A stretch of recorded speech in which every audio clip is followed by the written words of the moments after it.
At my brother's engagement dinner, surrounded by crystal chandeliers, white-gloved servers, and a family that had spent years pretending I was invisible, his fiancée looked across the table and said 8 words that shattered the silence I'd lived in for half a decade. "Wait, you're the Olivia Harper who founded MedBridge." Every fork froze midair. My mother's pearl necklace shifted with a sharp inhale. My father blinked twice, like his brain was buffering. And my brother Brandon, who had always been the golden child, the pride of the Harper legacy, stared at me as if I had just materialized out of a dream he'd never dared to have. I didn't flinch. I looked her in the eye, nodded once, and took a sip of wine like it was just another Thursday.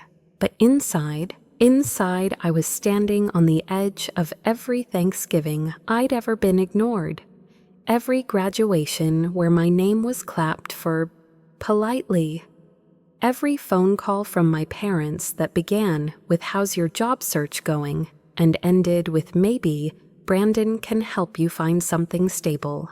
And now, the woman marrying my brother, who worked as the director of strategic acquisitions at one of the largest health tech corporations in the country, had just connected the dots. She had no idea I was his sister. No photo of me had ever appeared publicly. I had deliberately kept a low profile during all our negotiations. And yet here we were face to face at a dinner they invited me to out of obligation, not pride. What came next wasn't planned. I hadn't intended to make a statement that night. I wasn't trying to steal attention or drop some grand reveal. But when truth knocks that loud, you answer, especially when the people who love you the least suddenly want to claim you the loudest. So I leaned back, smiled, and watched everything they thought they knew about me unravel in real time. And you know what? It was worth every night I coded in silence. Every time I swallowed hurt so deep it tasted like dust.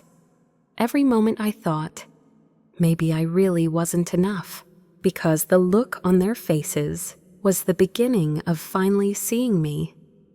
Growing up in Greenwich, Connecticut, felt like living inside a snow globe, polished, prestigious, and suffocating in its perfection. Our house sat at the end of a quiet cul-de-sac brick colonial with black shutters and a lawn that looked like it had been combed.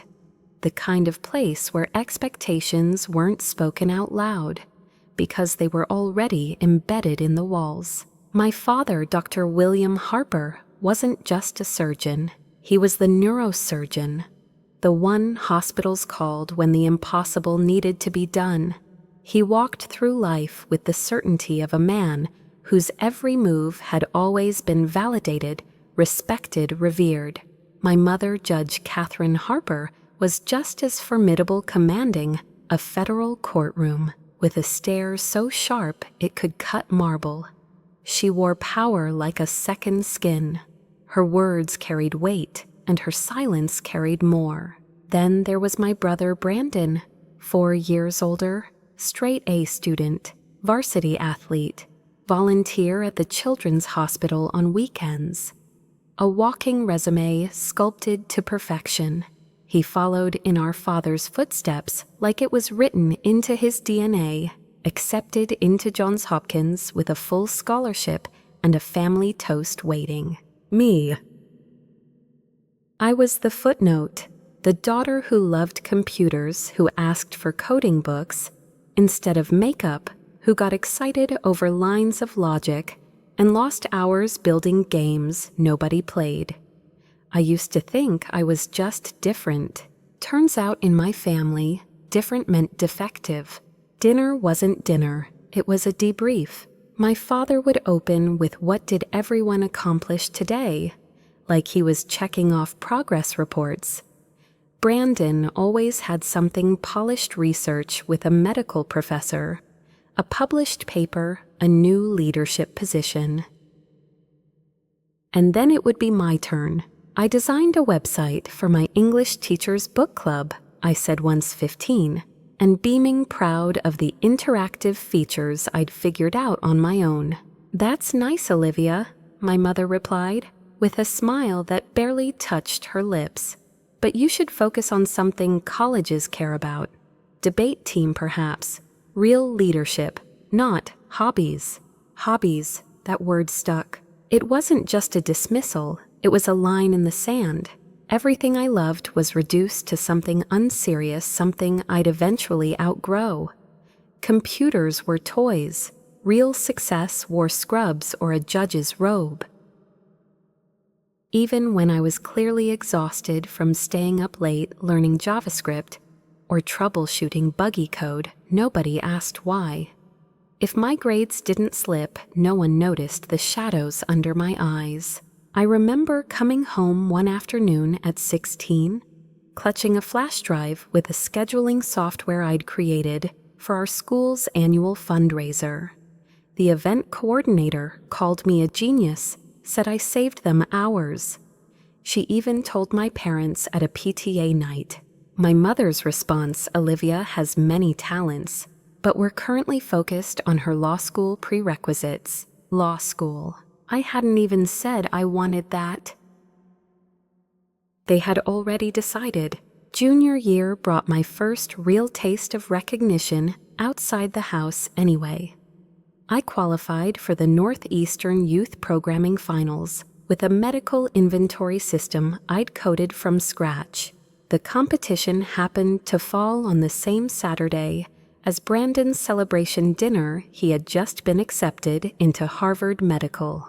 When I told my mom, she looked genuinely disappointed. "Oh, sweetie," she said, pressing her hand to her chest, as if I'd just told her someone died.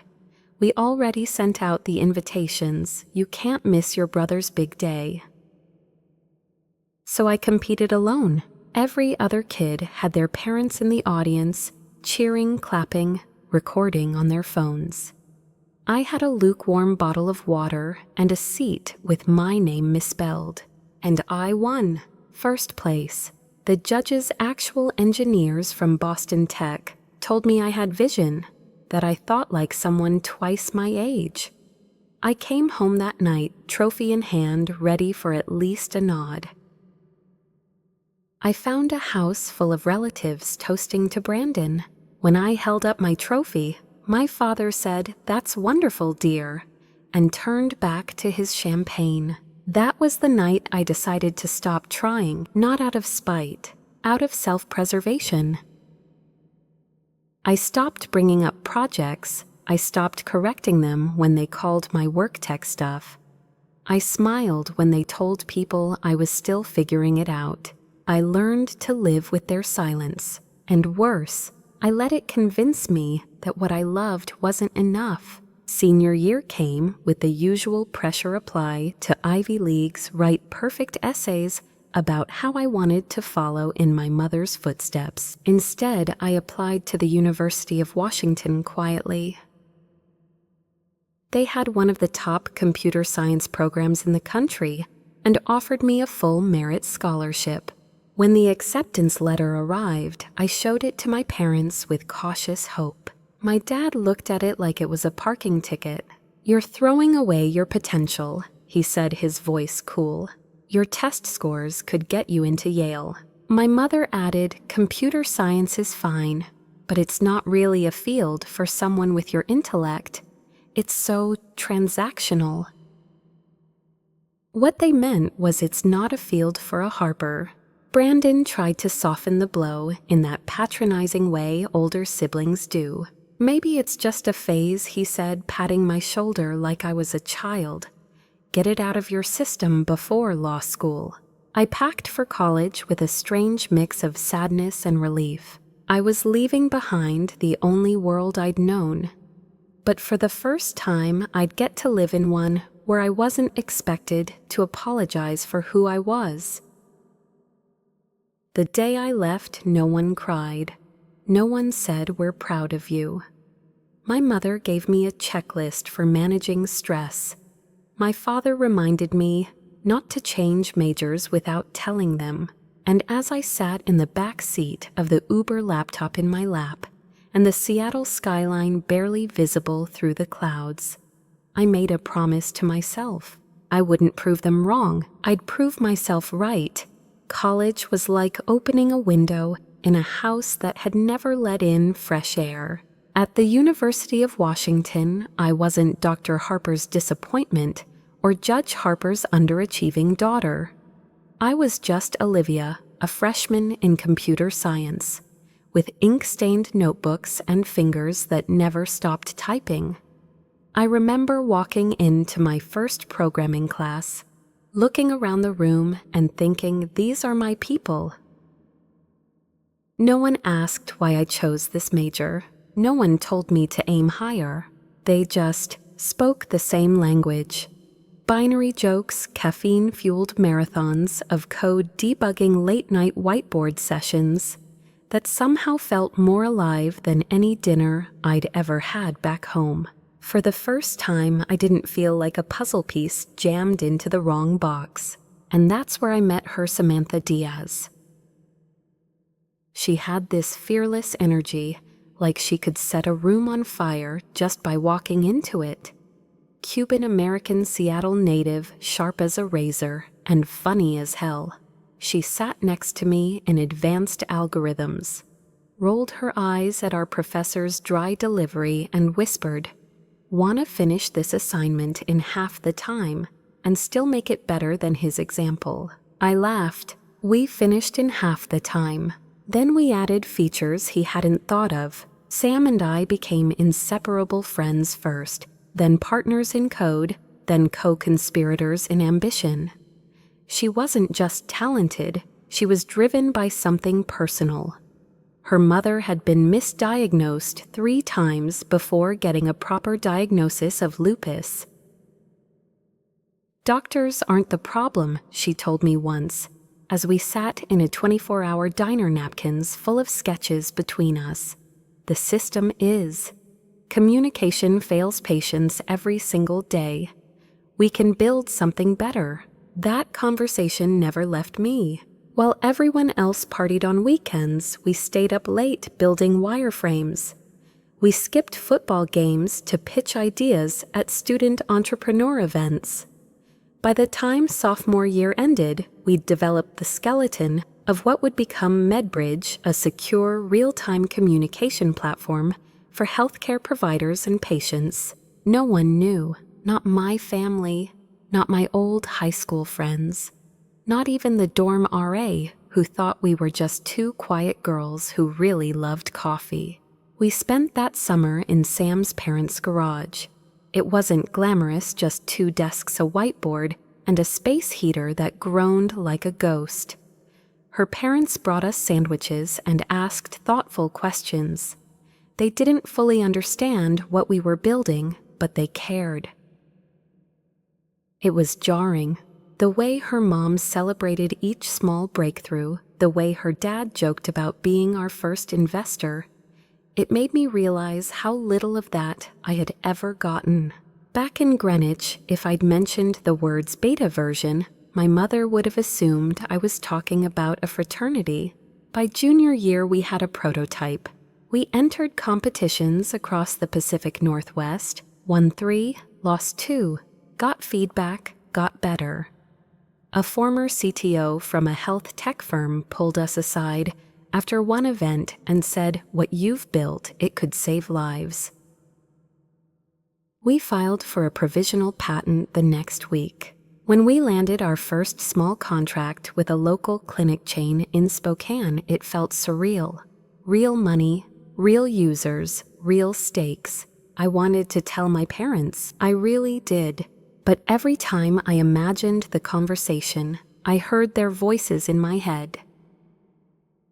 "Is that a stable income? Do you have health insurance? Shouldn't you finish law school first?" So instead, I kept the calls short. "Classes are fine." "Yes, I'm staying safe." "No, I'm not dating anyone serious." They never asked about MedBridge. They didn't even know it existed. But they did know Brandon was now chief resident at Columbia Presbyterian. that he was dating a very impressive pharmaceutical rep named Claire, that he'd just bought a condo on the Upper West Side with 3 bathrooms and a view of the park. Meanwhile, I was eating instant noodles, sharing a bathroom with Sam, and learning how to stretch a $2,000 grant like it was liquid gold. And yet, I was happy, really genuinely, profoundly happy, even when we failed, even when our code broke at midnight and we had to rebuild from scratch, even when we ran out of coffee and argued over interface design. Because it was ours. No board, no boss, no dress code, just 2 women with laptop stubbornness and a belief that healthcare could be humane again.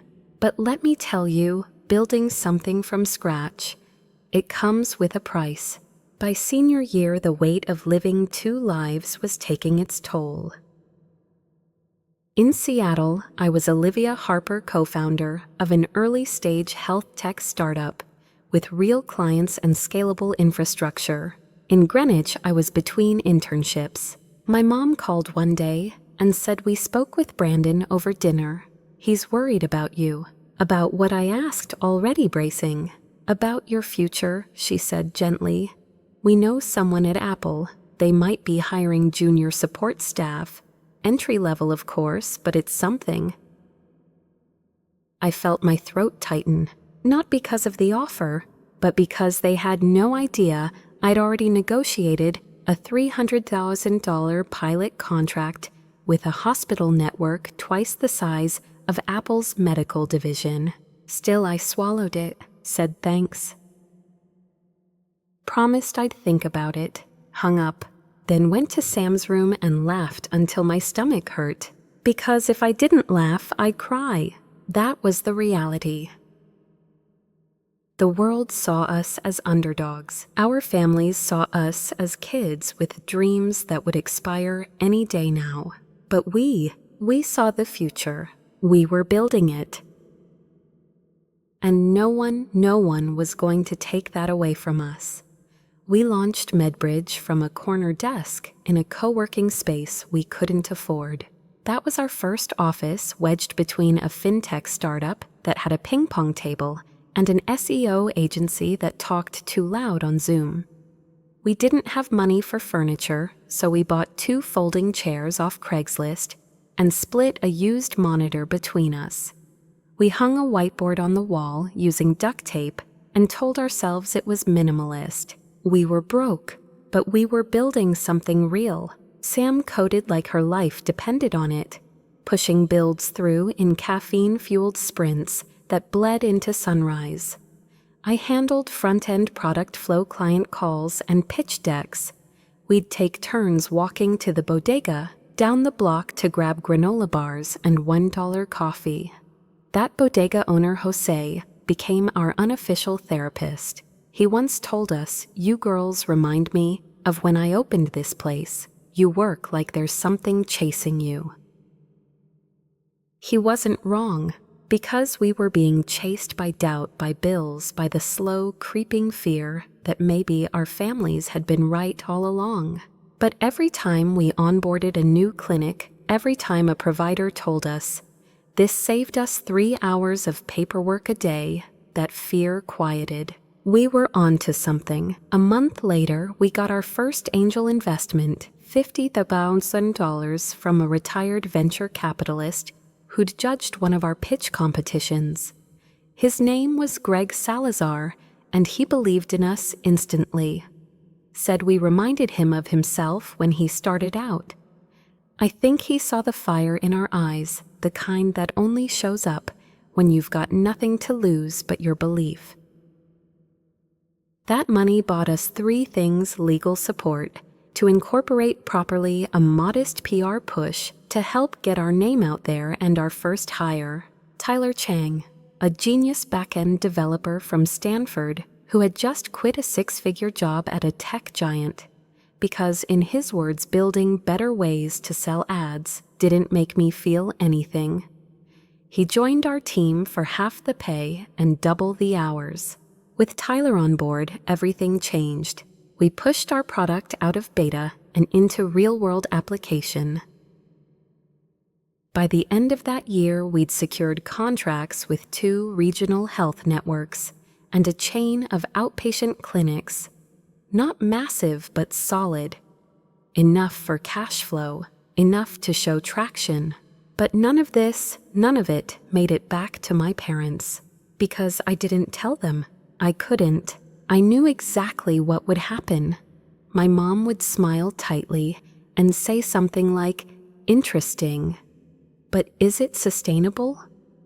My dad would suggest I talk to one of his friends at Mass General about real career opportunities. Brandon would look at me like he was trying hard not to feel sorry. So I stayed quiet. I let them believe what they wanted to believe, that I was still struggling, still figuring it out, still looking for some mythical path that would finally make sense to them. And in some twisted way, I used their silence as fuel. Each dismissal added kindling. Each condescending check-in was another log on the fire. Still in Seattle. "That's great. Keep hustling," my dad said once over the phone, like I was selling bracelets on Etsy. "Have you thought about applying to grad school?" my mother asked at Christmas. There's still time to pivot. They didn't know that same week we had just received a pilot approval from Atlantic Care, the 3rd largest healthcare system on the West Coast. They didn't know that their daughter, whom they still referred to as in-between things, was now running a team of 12 managing HIPAA compliance and overseeing infrastructure that serviced tens of thousands of patients.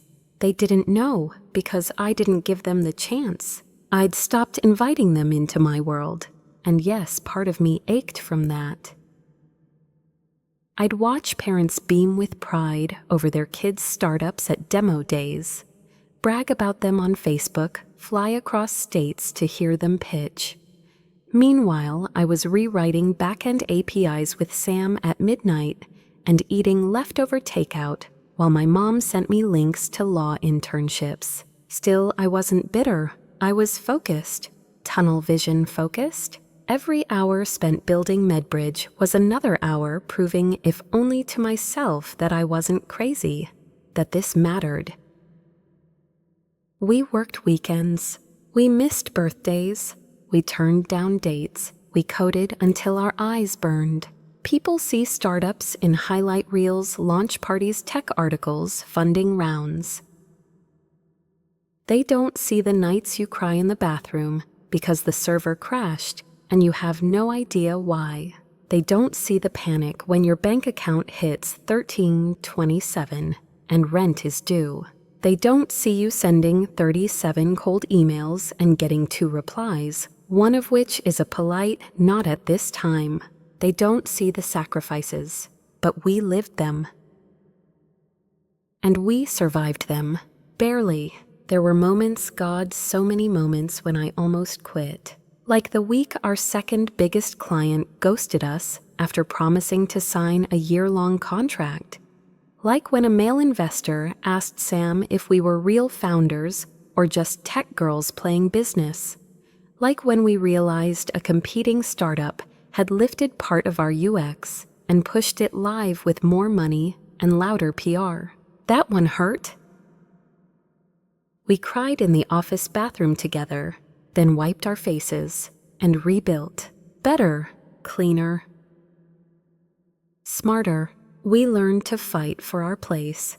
We learned how to negotiate without flinching pitch, without apologizing, and walk away from deals that smelled wrong even if we were broke. But we also learned to take pride in the quiet victories, like when a nurse emailed us saying MedBridge helped her catch a critical allergy interaction before a patient went into surgery. Like when our first data analysis showed a 27% reduction in communication delays between hospital departments. Like when Tyler came into the office early just to say, "I've worked for years in tech, and this feels different. This feels like purpose." And through all of it, I stayed invisible to my family. Not because I was ashamed, but because the story I was writing didn't belong to them anymore. It belonged to me, and if they couldn't see it without proof stamped in headlines and dollar signs, then maybe they didn't deserve to see it at all. Not yet. MedBridge didn't explode overnight. It grew the way most real things do, inch by inch, win by win, setback by setback. Within a year of our first client rollout, we had over 20 clinics using our platform. The user feedback was raw, sometimes brutal, but always valuable. We spent months refining the interface, streamlining data syncs, and optimizing mobile performance for rural health providers whose internet connections were painfully slow. Every time we thought we'd nailed it, a nurse or physician assistant would email us with a suggestion that made it better. We listened, we adjusted, we improved. That became our mantra: build fast, fix faster, and investors started to notice. Series A came together through a combination of luck, prep, and sheer persistence. A lead from a former mentor, a demo that hit right, a VC partner who had lost her father due to a hospital miscommunication years earlier and saw herself in our mission. Her name was Dana Walsh, and she told us during our second meeting, "You two are going to change the way healthcare works, and not from the top down, but from the inside out." Dana didn't just write a check, she opened doors. By the end of that quarter, we'd raised $5.5 million, expanded. Our dev team brought on a clinical advisor and opened a proper office in downtown Seattle. Nothing fancy, but it had sunlight and working espresso machines, and that felt like luxury. The pressure ramped up fast. Expectations changed. The meetings grew longer, more technical, more political. We went from building something for fun to managing operations, partnerships, compliance teams, and financial models. I started sleeping with a notepad beside my bed because problems wouldn't wait for business hours. I hired an assistant, Kayla, who could juggle 3 calendars, prep me for calls, and talk me down from spirals when negotiations got messy. But for all the external growth, the internal toll was real. It's easy to lose yourself when your company becomes a living, breathing thing that eats time and energy and sleep. Sam and I had been in lockstep since college, but now there were cracks. Not in trust, but in fatigue. We were both burning out, and neither of us wanted to admit it. Still, we pushed, because this mattered. Because doctors were using our platform to collaborate across departments. Because patients were logging in and finding notes from their providers in plain language for the first time. Because we were doing real good, but not everyone played fair. Expanded plotline number 1, the attempted IP theft. One afternoon, we pitched at a closed-door health innovation summit in Palo Alto. Think investors, consultants, former startup founders. We demoed a new feature we'd been working on for 6 months, a predictive alert system that cross-referenced patient history in real time to flag high-risk medication overlaps. It got a standing ovation. But 3 weeks later, a flashy new startup, CareLoop AI, launched with a nearly identical system. They had more capital, more PR, a better tagline. I remember staring at their landing page, heart thudding, realizing they'd even used the same button color scheme we had, word-for-word copy in some sections. It felt like someone had broken into our home and rearranged our furniture just enough to pretend it was theirs. Dana stepped in fast. Lawyers were called. We didn't have a patent on the feature itself, but we did have timestamps, prototypes, GitHub commits, and email trails. Our documentation saved us. The founders of CareLoop, eventually pulled the feature quietly, and the press moved on. But I didn't. It shook me, made me rethink who we shared with, who we trusted, made me build higher walls. I started conducting due diligence with a scalpel, and it reminded me of something important. Just because you build with heart doesn't mean the world won't come for your throat. Expanded plotline number 2, the relationship that could have derailed it all. Before our Series A closed, I met someone. His name was Nathan, a product manager from another startup in our building. Charming, smart, supportive. The kind of guy who asked questions about my work and actually listened to the answers. After months of running on fumes, it felt like oxygen. He'd bring me coffee, wait for me after meetings, watch me debug while sitting quietly nearby. It felt normal, grounding, until it wasn't. One night, after a particularly long day of investor calls and infrastructure issues, he sat across from me at our favorite Thai place and said, "You know, I've been thinking, once this deal closes, maybe you can finally take your foot off the gas a little." I blinked. "What do you mean?" "I mean, you've proved your point right. You built something cool. You've raised money. Now you can relax, maybe consult or sell and start fresh. Settle down." Settle down. I stared at him, realizing in that moment that he never really understood what I was doing. That to him, this was a phase, a project, a sandbox. Not a mission, not a life. I didn't say anything for a long minute, just stared at my untouched pad CU and felt the old ache in my chest, the one that sounded a lot like my parents' voices. And I knew I couldn't do it again. I couldn't choose comfort over conviction. So I ended it that night, walked home alone, cried in the elevator, then went back to work. Because MedBridge wasn't a stepping stone. It was the whole damn bridge, and I wasn't going to let anyone, even someone I cared about, make me shrink it. Back at the office, Sam noticed. "You okay?" she asked, handing me a chai latte without making a big deal out of it. Yeah, I lied. But she saw through it. "We're gonna make it," she said quietly. And we did. By year 3, we had 70 employees, hospitals across 5 states. Inbound interest from Forbes TechCrunch, and quietly 2 major healthcare software companies sniffing around with acquisition intent. That's when Dana sat us down and said, "You're not a startup anymore. You're a player." But even then, I kept quiet with my family. When I flew home for Thanksgiving, I drove the same used Mazda from college, wore an old wool coat instead of the designer one hanging in my closet. Said I was doing consulting in tech. They didn't ask for more.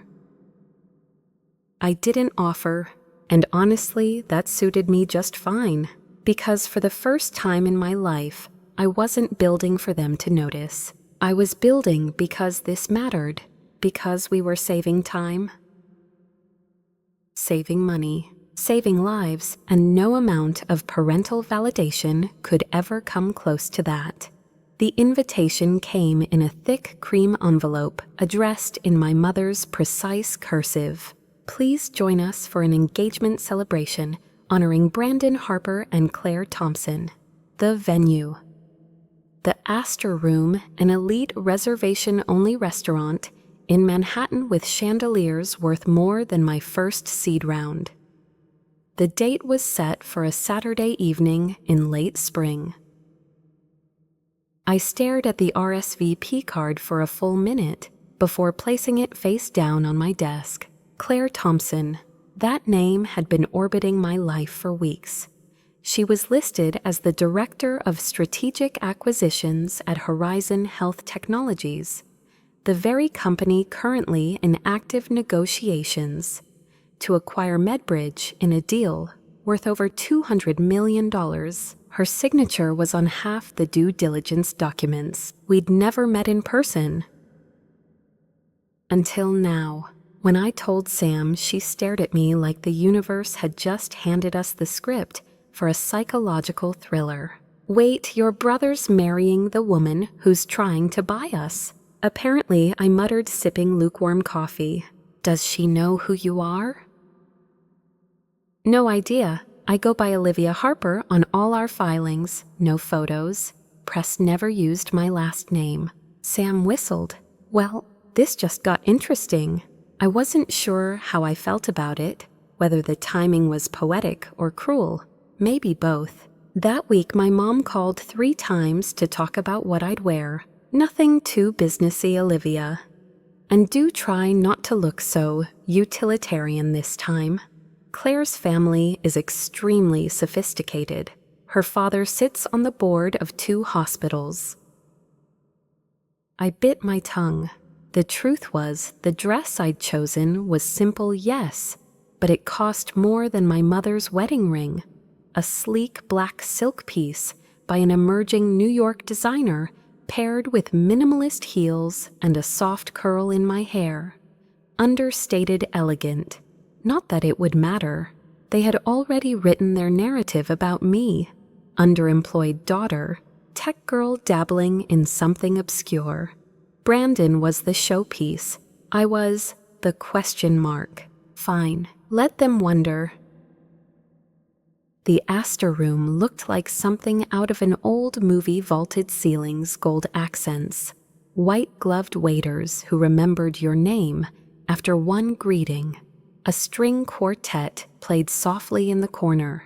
Guests clinked champagne flutes and exchanged compliments about careers, summer homes, and curated wine collections. I arrived at 6:02 p.m., not early enough to be pulled into setup, but not late enough to make a scene. The hostess smiled, scanned the guest list, and led me to the private dining room where the celebration was in full swing. Brandon spotted me first. Liv, you made it. He pulled me in for a quick hug, then gestured across the room. Come meet Claire. And there she was, tall, composed, burgundy dress tailored to perfection, hair swept into a low chignon. She exuded executive polish without trying. Claire, this is my sister, Olivia Brandon, said his voice slipping into that subtle, apologetic tone he always used when introducing me. Olivia, Claire said warmly, extending a hand. It's so lovely to finally meet you. Brandon talks about you all the time. I doubted that. But I smiled anyway. Congratulations, I'm happy for you both. From behind, my mother's voice cut in. Olivia, good you found something to wear. That was her way of saying I looked acceptable. We've seated you next to cousin Margaret, she added. You two always had things in common. Translation. We've placed you as far as possible from the important guests. Dinner began with toasts. My father went first, glass raised voice, thick with emotion. To Brandon, he said, who has made us proud every day of his life. And to Claire, a brilliant, accomplished woman, worthy of him. We're honored to welcome you into our family. My mother followed with a curated speech about Brandon's Milestones Med School Awards recent promotion. She concluded with, now he's found a partner equally committed to excellence. To Brandon and Claire. Everyone clinked glasses, except me. I sipped water and watched Claire. Her eyes kept flicking toward me, subtle, curious, as if trying to connect a thread she couldn't quite grasp. The first course arrived, something complicated with truffle foam. I barely tasted it.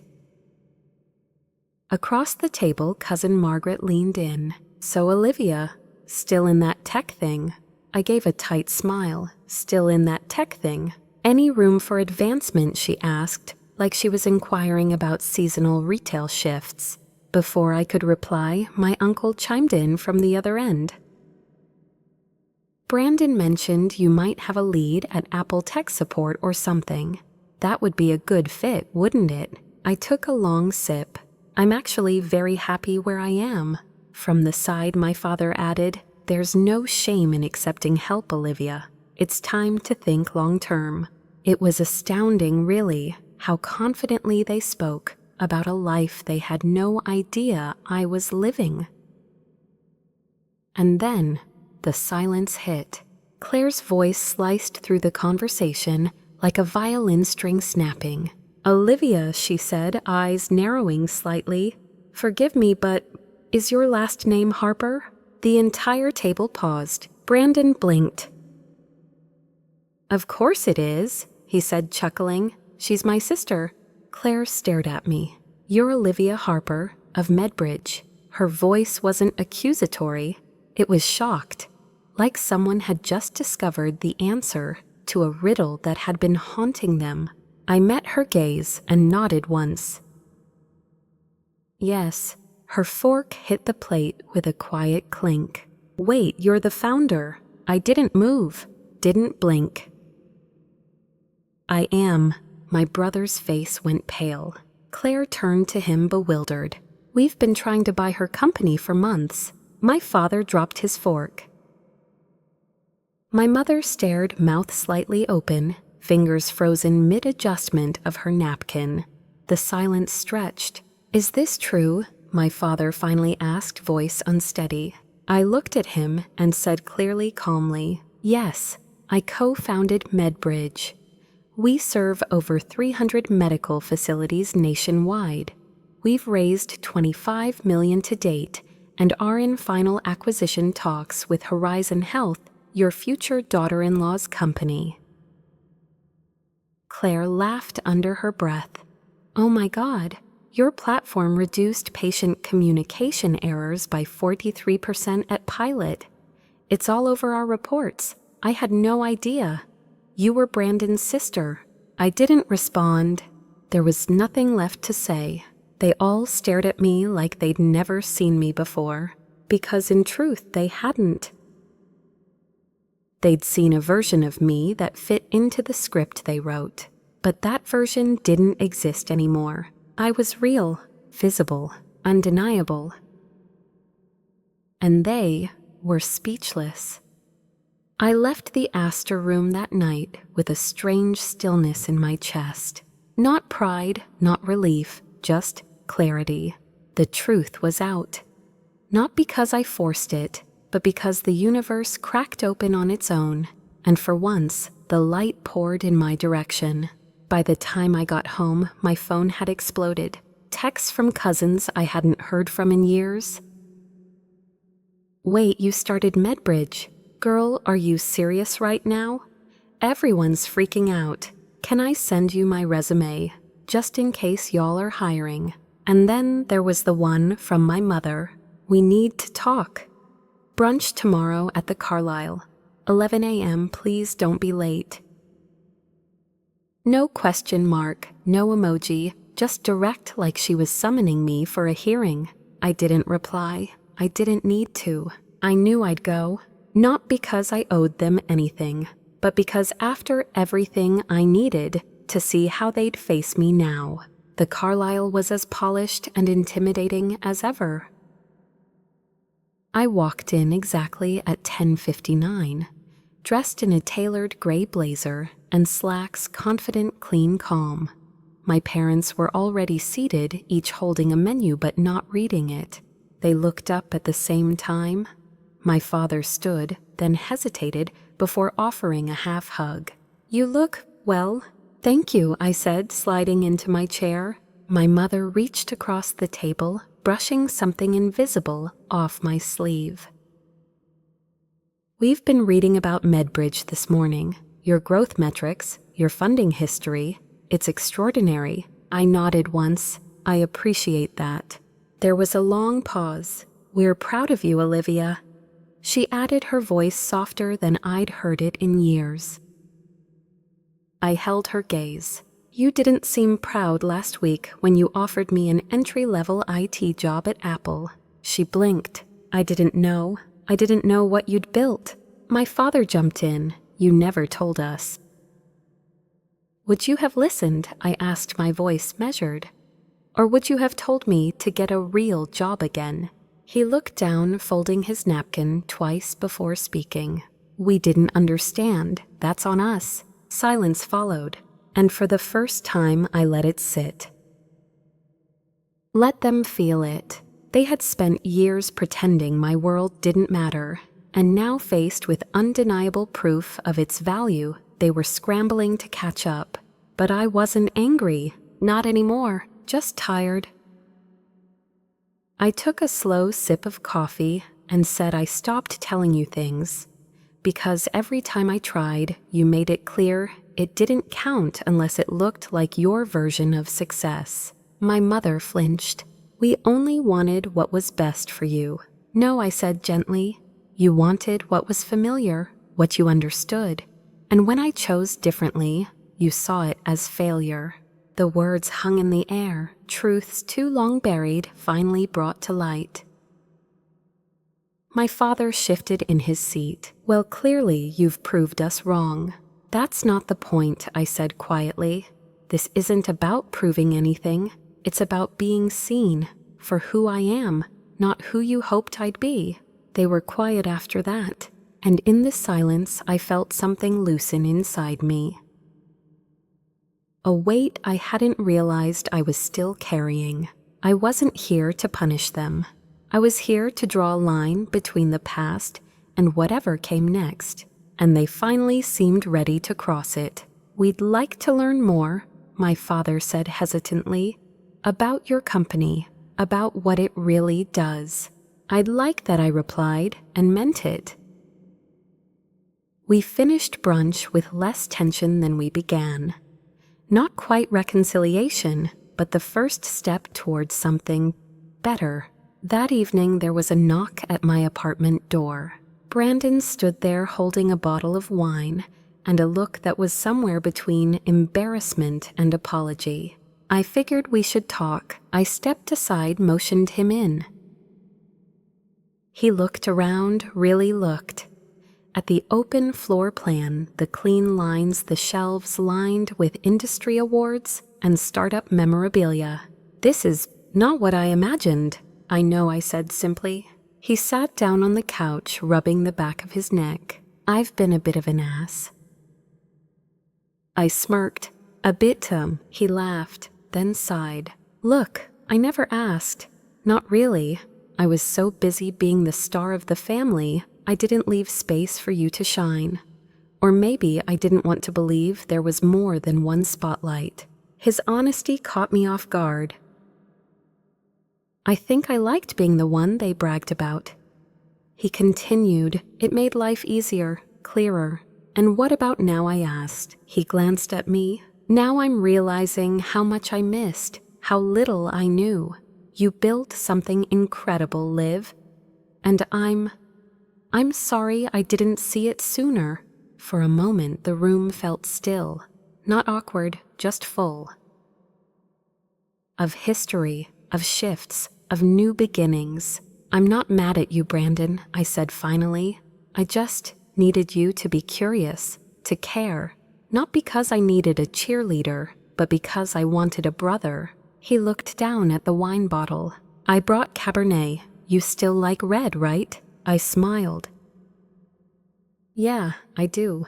We spent the next 2 hours talking, for real, about our work, our lives, our fears, about what it meant to be high-achieving in a family where excellence was expected but empathy was optional. He asked real questions about MedBridge. I asked about his patients. We found common ground for the first time in maybe forever. As he left, he paused at the door. Claire thinks you're a genius, by the way. She's got good instincts. He laughed. She wants you two to get closer. She's hoping the acquisition won't change anything between us. I nodded. Neither do I, and for the first time since childhood, I meant it. Things didn't transform overnight. There was no dramatic reconciliation, no tearful group hug with orchestral music swelling in the background. Instead, there were quiet shifts, small gestures that didn't rewrite history, but started to reshape the future. My parents called me the following Sunday. not to lecture or guilt trip me, but to talk. Just talk. My mother asked questions about MedBridge that weren't laced with judgment. She wanted to understand the technology, the impact, the structure. She even admitted awkwardly but sincerely that she'd downloaded a few articles about the health tech industry. I never really got it before she said, "But I'm trying to learn." That meant more than I expected. My father took a different approach. He asked if he could visit the office. I hesitated. Part of me still braced at the thought of him walking through my world, assessing, analyzing, silently comparing it to the sanitized world of hospitals and academic accolades he knew so well. But I said yes, and to his credit, when he arrived, he didn't pretend to be the expert. He walked through the open concept space, slowly nodding at our team, pausing to ask about features on our demo wall. When I showed him how our newest module tracked patient-provider communication timelines, he leaned in curious. "This would have changed a lot of outcomes in my OR days," he admitted, almost to himself. Afterward, he shook my hand like a colleague, not a child. "You've built something remarkable, Olivia. It wasn't 'I'm proud of you,' but it didn't have to be. It was real, and that was enough." Claire became a surprising bridge between both worlds. Professionally, she remained sharp, clear-headed, fair. She never made the acquisition personal, even after discovering my connection to Brandon. In fact, she was careful to set boundaries, ensuring the deal stayed objective. That only deepened my respect for her. Personally, she showed up.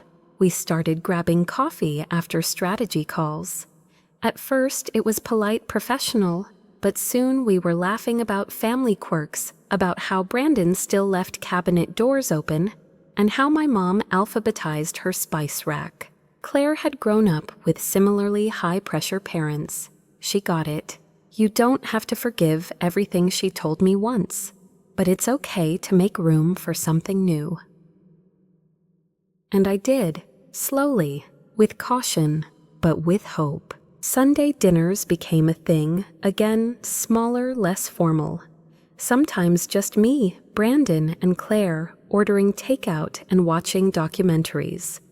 My mother came by once with a homemade lasagna and no unsolicited opinions. My father texted me an article about digital healthcare equity with the caption, "Thought this might interest you." Progress, not perfection. The biggest shift wasn't in them. It was in me. For years, I'd built walls so high, even I forgot what was behind them.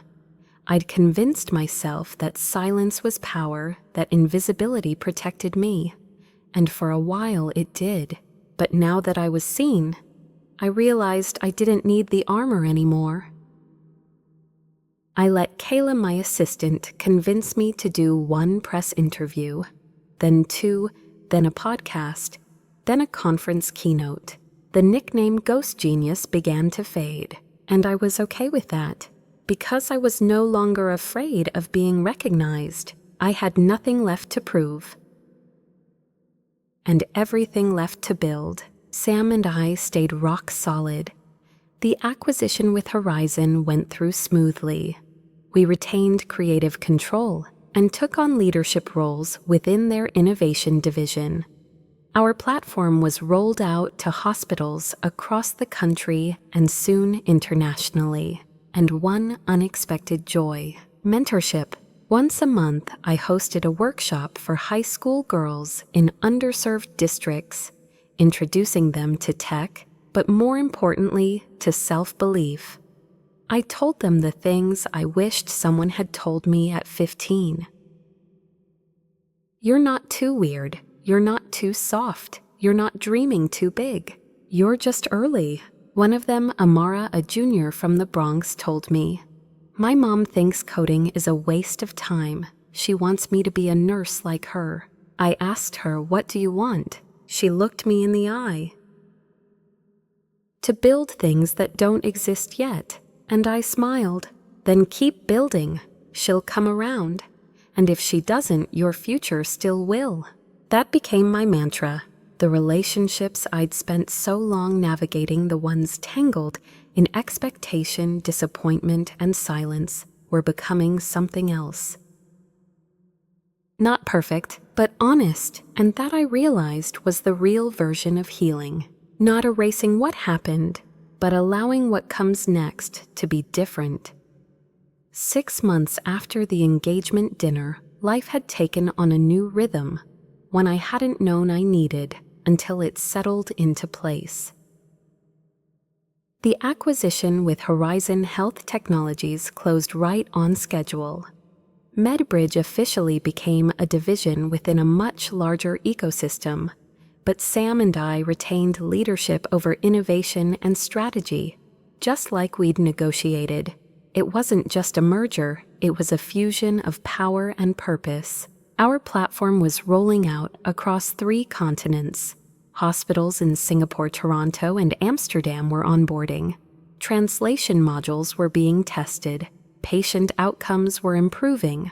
Our team had doubled in size. We hired more women, more people of color, more people who, like us, had once been told they weren't quite the right fit. From the outside, it looked like a textbook success story. But the most profound transformation wasn't in boardrooms or spreadsheets. It was in the quiet repair of relationships I'd once written off as impossible. My parents had started showing up, not just physically, but emotionally. My mother, ever the perfectionist, had a rough start. She hovered in the space between admiration and awkwardness, unsure of how to ask questions without sounding patronizing. Then one afternoon, she emailed me a link. The role of predictive AI in reducing patient risk. No message, no commentary, just a subject line that read, "This reminded me of MedBridge." And somehow it meant more than a bouquet of apologies ever could. She was learning my language. My father began sending texts, short, clunky, but sincere. Saw a case study using your system at Baptist Memorial. Results impressive. You hiring more developers. Know someone from Harvard Med with dual CS background. Might be a fit. It was as if slowly they were rebuilding the bridge they'd once burned, plank by plank, step by cautious step. I didn't expect them to become different people, but they were becoming better versions of themselves. More open, less certain, more curious. The biggest surprise of all was Brandon. He and Claire had postponed their wedding by choice, not because of drama, but because of alignment. They wanted to reframe it, something smaller, more intentional. I was invited to every tasting, every floral appointment, every venue walkthrough. But more than that, Brandon and I had become close. Not out of obligation, out of effort. He started calling me just to talk, not about career moves or family logistics, but to ask how my week was, to send memes, to vent about the absurdities of hospital bureaucracy, to share photos of a dog he and Claire were fostering. The first time he said, "You're the most impressive person I know," I didn't respond. I just let it sit there. I didn't need the words, but I did appreciate them. One evening over takeout in my apartment, he said something I'll never forget. "You know, if Mom and Dad had celebrated you the way you deserved from the start, I probably would have resented you." I looked up, startled. "I mean it," he said. "You were always brilliant. But I liked being the one who made it. It made me feel safe, important." He exhaled, and I think I hid behind that for a long time. It wasn't confession, it was clarity, and I respected the hell out of it. We talked about legacy pressure fear, about how it felt to grow up in a house where love was measured in trophies and titles. We didn't solve it all, but we finally started speaking the same emotional dialect. Claire, too, had become more than a connector. She became a friend. Working together inside Horizon gave us a rare chance to build something meaningful on both sides of our lives. She understood me professionally. She understood the family. And more importantly, she respected both. She became my sounding board when old wounds flared, when my mom still slipped and said things like, "This reminds me of when Brandon shadowed that cardiologist," as if everything still needed to loop back to him. When my dad tried to give me feedback on a leadership talk I'd just been invited to deliver at Stanford, Claire would gently say, "They're trying and they're learning, but don't let them rewrite your story." And I didn't. I just added chapters. Not all the moments were comfortable. My mother once visited the MedBridge office and mid-tour said, "You know, Olivia, I never imagined you'd be leading something like this." I turned to her gently.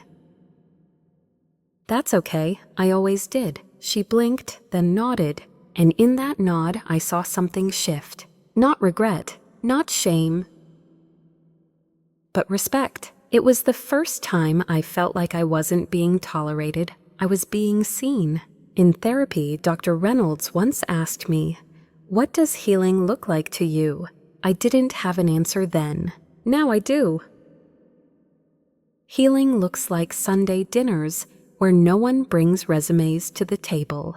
It looks like a father asking how your new UI rollout went, not because he wants to correct you, but because he genuinely wants to know. It looks like a brother texting you an article with thought "This was dope, proud of you." It looks like your mother sitting quietly in the back row of your keynote speech, clutching her purse and smiling so hard it looks like she's about to cry. It looks like rebuilding slowly, imperfectly, with people who once hurt you. Not because they deserve it, but because you do. Because letting go of resentment is the last step in reclaiming your worth. And because you've finally become someone who no longer needs approval to feel complete. But when it comes, you know how to receive it, not like water to a desert, but like sunlight on something already in bloom. If you had asked me years ago what success looked like, I might have said recognition, applause, being taken seriously by the people who once doubted me. I would have told you that success was proving them wrong. But now I understand something deeper, something that came not in one triumphant moment, but through thousands of quiet ones. True success isn't proving anyone wrong. It's proving yourself right again and again when no one else believes you. It's choosing to stay the course even when the road disappears under your feet. It's building something meaningful, not for validation, but for impact. And it's understanding that the people who love you might not understand you, at least not at first, maybe not ever, but their misunderstanding doesn't diminish your truth. That's a hard lesson, one of the hardest, because we're taught, especially as daughters, sisters, women, to measure our worth in proximity to someone else's expectations. Be impressive but not intimidating. Be ambitious but still likable. Be successful but only in ways they recognize. And when you step outside that framework, you become confusing, threatening, even invisible. So we learn to shrink, to silence, to wait for permission to shine. But here's what I've learned. You don't need permission. Your value doesn't start when they notice you. It doesn't begin when someone claps. It doesn't increase when it's finally acknowledged. Your value lives in the work you do when no one's watching, in the risks you take when the outcome is uncertain, in the way you choose yourself again and again, even when they write you off. That's where real power is. And when the recognition does come, if it comes, you'll realize you no longer need it. because you've already built a version of success no one can take from you, not because it's loud, but because it's yours. MedBridge didn't start as a bid for validation. It started because we saw a broken system and believed we could do better. We built through rejection, through doubt, through tired eyes and empty bank accounts and quiet humiliation. And it worked, not because we were lucky, but because we refused to quit. So here's what I want to leave you with. If you're building something, anything that others don't understand, keep building. If your dreams feel too strange, too big, too messy, don't downsize them to make someone else comfortable. If your worth is being measured by outdated standards, remember the scale is broken, not you. And if you're waiting for someone to finally say, "I see you," stop waiting. Start seeing yourself. Start celebrating every inch of progress, every moment of resilience, every time you showed up, when it would have been easier to disappear. And when you look back years from now, when the silence finally breaks and the spotlight swings your way, you won't feel desperate for approval. You'll feel calm, because you'll know you didn't arrive when they clapped.